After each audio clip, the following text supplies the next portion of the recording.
Madhuri Dixit. Miss Florence Nightingale का जन्म 12 मई 1820 में एक फ्लोरेंस के संपन्न परिवार में हुआ था, लेकिन बाकी की जिंदगी इंग्लैंड में गुजारी थी। इसीलिए हर साल इसी डेट को नर्सिस डे के रूप में मनाया जाता है। उन्होंने अपना पूरा जीवन रोगियों की सेवा में बिताया, लेकिन आप स्वयं शारीरिक रूप से कमजोर हो गई थी। बचपन में उन्होंने 11 साल तक लिखना नहीं सीख पाया था। फ्लोरेंस नाइटिंगेल ने कई सारी भाषाओं में शिक्षा हासिल की और समय के साथ उन्होंने अपना कैरियर नर्सिंग क्षेत्र में बनाने की ठानी, लेकिन उसके माता पिता तैयार नहीं थे। फिर भी उन्होंने अपने परिजनों के विरोध में भी रोम में जाकर नर्सिंग की शिक्षा हासिल की। इसके बाद से ही लगातार रोम और पेरिस के अस्पतालों को विजिट करने लगे।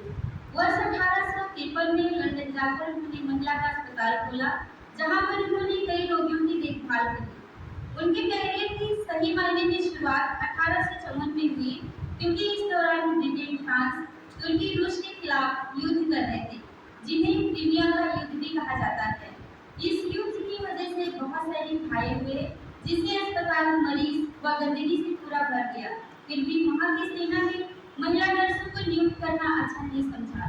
मरीजों की ये दयनीय स्थिति फ्लोरेंस नाइटिंगेल से देखी नहीं गई, इसलिए उन्होंने महिला नर्सों की टोली बनाई और युद्ध स्थल में प्रवेश किया, लेकिन वहां पर भी उन्हें उपेक्षा का सामना करना पड़ा। इसी दौरान रूस की 50,000 सेना ने ब्रिटिश की 8,000 सैनिकों पर हमला कर दिया, जिससे 6 घंटे के अंदर 2,500 सैनिक घायल हो गए, जिसकी वजह से अस्पताल की स्थिति बहुत खराब हो गई। लेकिन फ्लोरेंस ने हार न मानते हुए नर्सों की टोली के साथ सैनिकों का उपचार करना शुरू कर दिया। वे लोग रोगियों का उपचार तो कर ही रही थी, साथ में ही अस्पताल की साफ सफाई का भी ध्यान रखते थे, जिससे उन्हें पता चला कि मरीजों की मृत्यु दर में लगभग 60% की कमी आई थी। धीरे धीरे अधिकारियों के व्यवहार में परिवर्तन आया और उन्होंने आर्थिक रूप से फ्लोरेंस नाइटिंगेल की मदद की थी, जिससे फ्लोरेंस जी ने अपने कार्य को निरंतर कर सकी। युद्ध तो खत्म हो गया, फिर भी जो उनका काम था वो अपने काम में लगन के साथ जुटे रही और इसी के परिणाम स्वरूप 1859 में आर्मी मेडिकल स्कूल की स्थापना हुई और उसी साल सेंट थॉमस हॉस्पिटल में एक नाइटिंगेल ट्रेनिंग स्कूल भी स्थापित किया गया। इस अस्पताल में नर्सों को प्रशिक्षण दिया जाता था।